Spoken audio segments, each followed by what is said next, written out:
লাফিয়ে বাড়ছে নিত্যপণ্যের দাম। এ নিয়ে বিস্তারিত জানাতে পটুয়াখালী থেকে সাইদ ইব্রাহিম এবং মানিকগঞ্জ থেকে যুক্ত হচ্ছেন সহকর্মী আব্দুল আলিম। আমরা শুরুতেই চলে যাচ্ছি পটুয়াখালীতে। সাইদ, নিত্যপণ্যের দরদাম কেমন দেখছেন?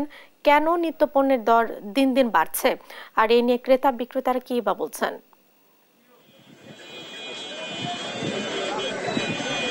ধন্যবাদ জেসিকা। যেমনটা আপনি বলেছিলেন, আসলে প্রতিদিনই বাজারের যে সবজি বলেন, নিত্য প্রয়োজনীয় যে সমস্ত জিনিস বলেন, দাম কিন্তু প্রতিদিনই আপ ডাউন করতেছে, ওঠানামা করতেছে। এতে কিন্তু হিমশিম খাচ্ছে এখানে যারা বাজার করতে আসে তারা কিন্তু এসে যে জিনিসটার দাম গতকালকে দেখতেছে 110 টাকা, আজকে এসে দেখেছে আর দাম 120 টাকা। এখানে আলু, পেঁয়াজ, রসুন থেকে শুরু করে যেগুলো মানুষের দরকার সেগুলো কিন্তু দাম কিন্তু ওঠানামা করায় কিন্তু তারা একটা হিমশিম খাচ্ছে। আমি এখন একটু কথা বলবো যে বিক্রেতা, তার কাছ থেকে শুনবো আসলে যে এই জিনিসগুলোর দাম এত ওঠানামা করে কেন, আর এগুলোর দাম এখন কত করে, আগে থেকে বাড়ছে না কমছে? এখন বাজারের দরে আলুর দাম অনেক, গেল বছর আলু ছিল এই সিজনে 30 থেকে 35 টাকা 40 টাকা, আলু এই বছর 60 টাকা হয়েছে। আর গেল বছর পেয়েছিল 50 থেকে 60 থেকে 70, এবছর পেয়েছে 110 থেকে 120, এখন 100 থেকে 110। আর এলসি যদি আমদানি হইতো তার পেঁয়াজ দাম কিছুটা কম, তার এলসি আলু যদি আমদানি করতো আলুর দামটা মানে দাম কম হইতো। কিন্তু মরিচের দাম অবশ্যই ঠিকই আছে, আদার দাম বাড়তি হয়েছে, আবার রসুনের দাম ঠিকই দাম বাড়ছে এবছরে। আর আপনার যে মানে হলুদের দামটা অনেক বেশি এবছর। আচ্ছা, ধন্যবাদ। আমি একজন একটু ক্রেতার সাথে কথা বলবো, তার কাছ থেকে শুনবো দেশে কিরকম ক্রয় করতে কি আসলে কিরকম সমস্যা হচ্ছে আপনার? আসলে অসহনীয় দুর্মূল্যের বাজার। তো এই বাজারের পরিস্থিতি আমাদের নিম্ন আয় এবং নিম্ন মধ্যবিত্ত আয়ের যারা মানুষ ছিল বা আছি যারা, তাদের আসলে বাজার পরিস্থিতি এতই খারাপ যে আগে যারা আমরা কম টাকা নিয়ে এসেও আমরা মাসিক বাজার করে সব ব্যাগ ভর্তি করে নিয়ে যেতে পারতাম, কিন্তু এখন আর সেই বাজার পরিস্থিতিটা নেই। ব্যাগও ভরতেছে না, আর বাসায় গিয়েও বলতে পারতেছি না, আমরা চলতেও পারতেছি না, বলতেও পারতেছি না। তো খুবই খারাপ পরিস্থিতি, যে পরিস্থিতিটা আসলে খুবই কঠিনের দিকে যাচ্ছে। আমরা চাচ্ছি আসলে এর বাজার মনিটরিং প্লাস এর নিম্ন আয়ের মানুষগুলো কিভাবে চলবে তাদের উপরে মনিটরিং বা এগুলো করলে আসলে ভালো হয়, যাতে আমাদের এই বাজার পরিস্থিতিটা ভালো হয় বা আমরা ভালোভাবে চলতে পারি। তার দিকে আসলে উদ্যোগন যারা আছে তাদের দৃষ্টি দেওয়াটা কাম্য মনে করছি। ধন্যবাদ। আসলে আপনি দেখলেন যে আসলে বাজারে যে দাম, প্রতিটা জিনিসের দাম কিন্তু বেশি এবং কাঁচা তরিতরকারি সেগুলোর দাম বেশি। আমি একজন শুনবো যে ক্রেতা যে সবজি বিক্রি করে, আসলে দাম কোনটা কিরকমের?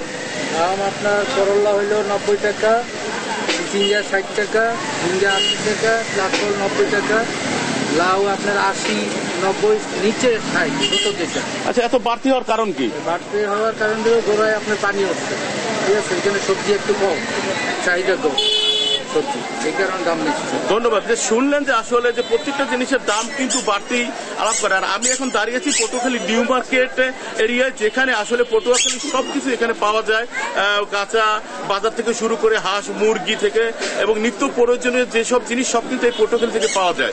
এই ছিল পটুয়াখালী থেকে বাজার নিয়ে আমার কাছে সর্বশেষ। আমরা এখন চলে যাবো মানিকগঞ্জে, সেখানে আছে আমাদের সহকর্মী আলিম, তার কাছ থেকে শুনবো সেখানে বাজার দর কিরকমের। ধন্যবাদ সাইদ।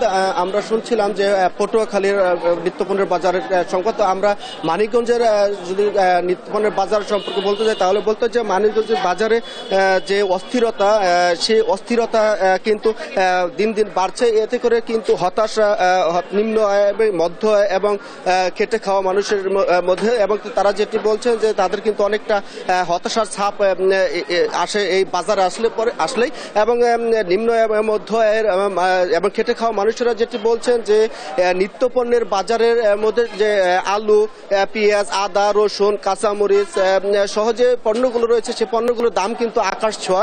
তো আজ বাজারে যেটি যাচ্ছে, পেঁয়াজ 110 টাকা, রসুন 260 টাকা, আদা 280 টাকা, কাঁচামরিচ 200 টাকা। এই কাঁচামরিচ গত 2 দিন আগে কিন্তু 400 টাকা কেজিতে বিক্রি হয়েছে। আজ আলু 60 টাকা কেজি।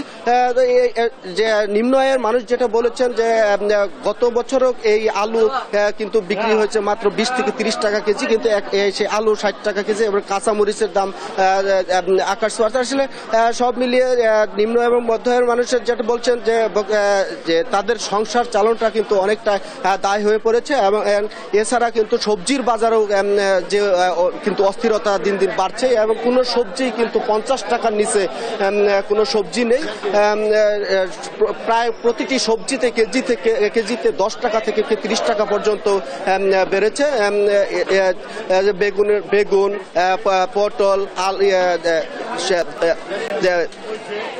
লাউ, শসা, করলা থেকে শুরু করে প্রায় সকল সবজির দামই কিন্তু বেড়েছে। এবং সাধারণ ক্রেতারা যেটি বলছেন যে এই যে বাজারের যে ঊর্ধ্বগতি এতে করে সংসার চালানো অনেকটা দায় হয়ে পড়েছে বলে বক্তারা জানিয়েছে। এবং বক্তারা যেটি বলছেন যে এই বাজার নিয়ন্ত্রণে না আসলে সংসার চালানো অনেকটা দায় হয়ে পড়বে এবং তাদের যে আয় সে আয় দিয়ে তাদের সংসার চালানোটা অনেকটা কষ্টকর। এছাড়া মাছ মাংসের দাম ঊর্ধ্বগতি, সব মিলিয়ে বলা যায় যে তারা যেটি বলছেন যে বাজার মনিটরিং এর মাধ্যমে যেন বাজার নিয়ন্ত্রণ করা হয়।